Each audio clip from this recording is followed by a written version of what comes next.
이제 세 번째 그 문필 선지자 예레미야를 설명해 보겠습니다. 예레미야는 전번 주에 남왕국 존속 시대 627년부터 586년까지 사역한 예레미야를 공부를 했기 때문에, 여러분 여기에 있는 지금 그 바벨론 포로 시대는 예레미야 예가에 대해서만 설명을 합니다. 그러니까 사람 설명이라기보다는 예레미야 예가를 설명합니다. 예가는 586년 예레미야가 1년 동안 사역하면서 쓴 하나의 글이기 때문에 여기서는 예레미야 예가다 이렇게 해서 제가 설명을 하겠습니다.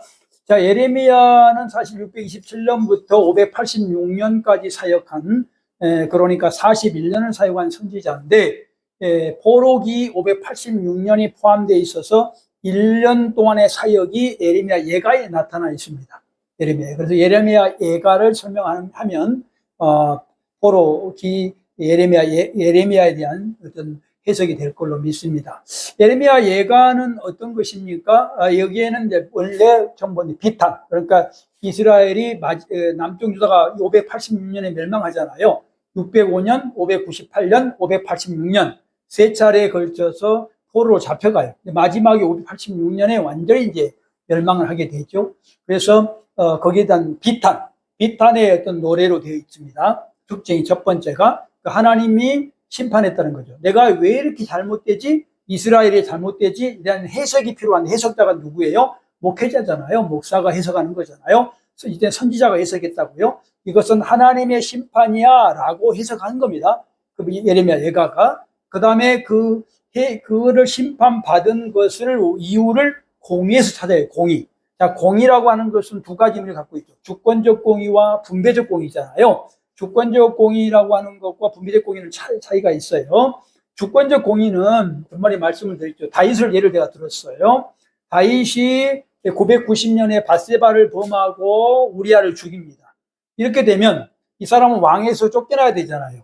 근데 하나님이 주권을 가지고 왕직을 유지시켜요. 계속해서. 언제까지? 970년까지. 장장 20년을 더 왕을 해요. 그러니까 이거는 주권적 공의예요. 이것도 공의라고요. 우리가 지금 이해를 잘못하시면, 공의하면 무조건 잘못된 것은 심판하고 잘하는 것은 상 준다만 생각하잖아요. 이거는 분배적 공의라고요. 그러니까 공의라는 뜻이 두 가지가 있단 말입니다. 잘못한다고 다 죽여버리면 어떻게 돼요? 우리 중에 살 사람이 있어요? 없잖아요. 우리가 살아갈 수 있는 것은 주권적 공의예요. 하나님 이거를 공의에, 이것도 공의란 말이에요.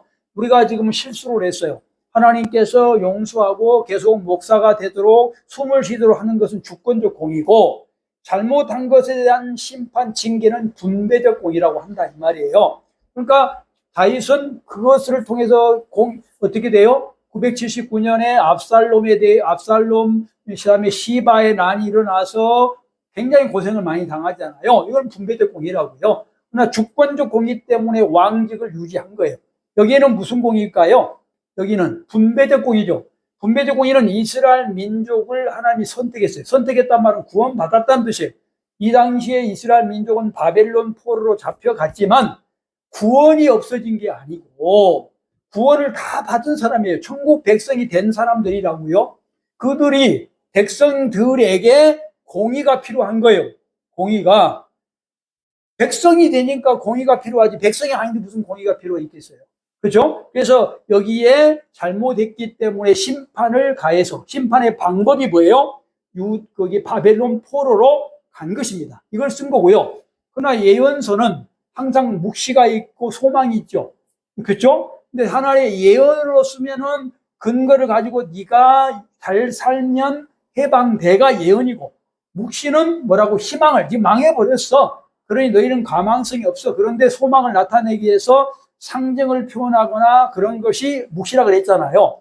그렇죠? 그러니까 예언도 중요하지만 묵시도 굉장히 중요하겠죠. 여기는 지금 소망을 표현한다. 그러니까 죄를 졌어. 너희들은 법을 어겼기 때문에 징계받아. 징계가 바벨론 포로야. 그러나 너희들은 선민이기 때문에 때가 되면 어떻게 된다? 다시 회복돼. 이 말이 예레미야 예가라고요. 이게 예레미야 예가는 5장으로 되어 있는데 1장, 2장, 4장이 뭐냐면 아코르스틱 답관체로, 답관체.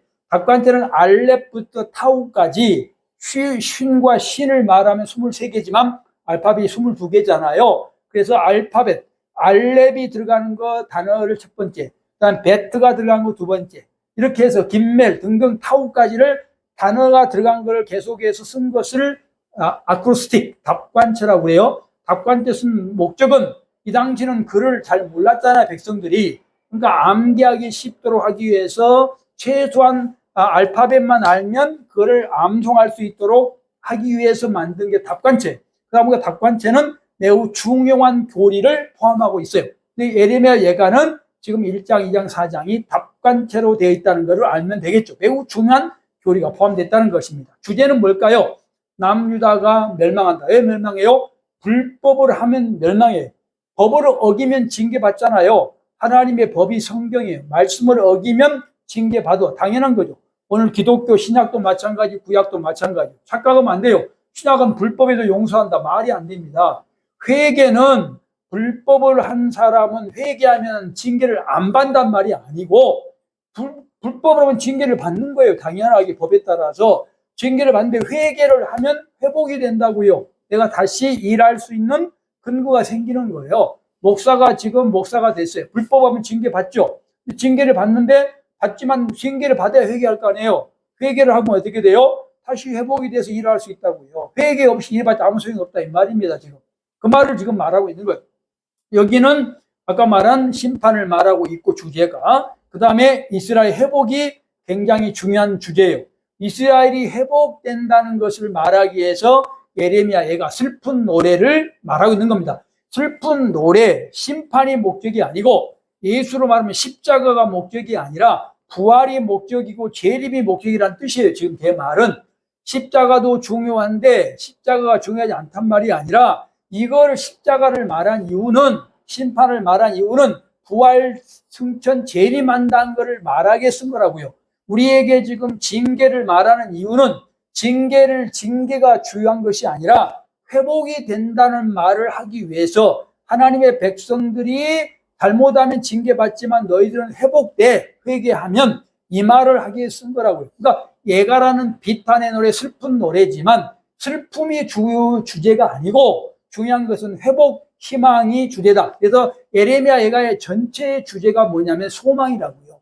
소망을 말하기 위해서 이걸 썼다는 것입니다. 다만 이 소망을 갖기 위해서 전제가 뭐죠? 회개입니다.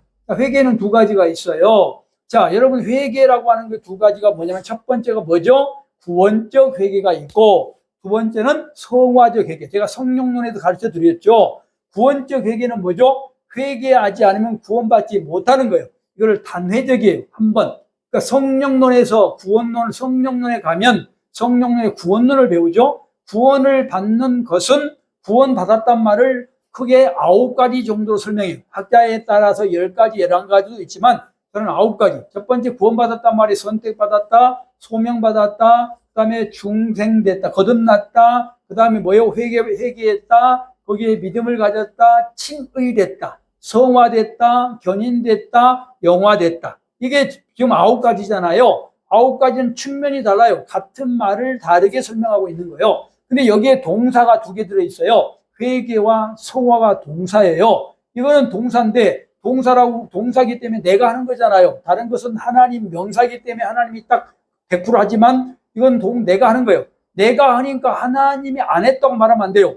내가 하는 것이 하나님이 하신 거예요. 동사를 하나님이 하신 거라 이 말 이해하기를 바랍니다. 이 말을 이해를 잘 못하더라고. 그래서 회개와 성화는 사람이 하는 것이고 다른 것은 하나님이 하신 거 이렇게 말하면 안 된다고요. 모든 것을 하나님이 다 하세요. Everything. 다만 성격이 동사고 명사인 거예요. 명사도 하나님이 하시고 동사도 하나님이 하신 거예요. 내가 밥을 먹는 거, 내가 밥을 먹는다면 인본주의입니까? 뭐 그런 말이 어디 있어요. 하나님이 하신 거예요. 내가 먹는다는 것이 본질이에요. 이거를 하나님이 하신다고요. 성격이 본질이 동사이기 때문에 내가 밥을 먹는다, 내가 공부한다고 말하는 거예요. 착각하면 안 돼요. 내가 공부할 필요 없다. 하나님 주시니. 뭔 그런 소리. 공부하는 건 동사니까 내가 해야죠. 그것을 하나님이 하신다고. 하나님의 사역이라고요. 아시겠죠? 무슨 말씀인지 충분히 이해하시기를 바라고요. 하여튼 그렇습니다. 이해 못하신 분은 저한테 전화하세요. 꼭 이해해야 돼요. 모르는데 엉터리 다른 헛소리 하면 안 돼요. 절대로. 꼭 그런 사람이 한 분씩 있더라고. 잠자다가 이것만 듣고 다른 잘못 말하는 사람이 있던데 그런 사람 꼭 전화하시기 바랍니다. 이해를 못 하시면. 이게 매우 중요한, 이것을 알아야 신학을 알고 개혁주라고 목사가 될 수 있는 거예요. 이걸 모르니까 이상한 소리 하는 거예요. 자, 회개는, 그래서 회개를 돌아오고, 회개 동사예요. 구원적 회개가 있고 성화적 회개가 있어요. 구원적 회개는 한 번에, 아까 선때부터 영화까지 태초에 하나님이 다 이루어 놓으셨어요. 근데 우리는 언제 알아요? 내가 성령이 내 안에 들어와서 예수 믿을 때 그거를 인지하는 거예요.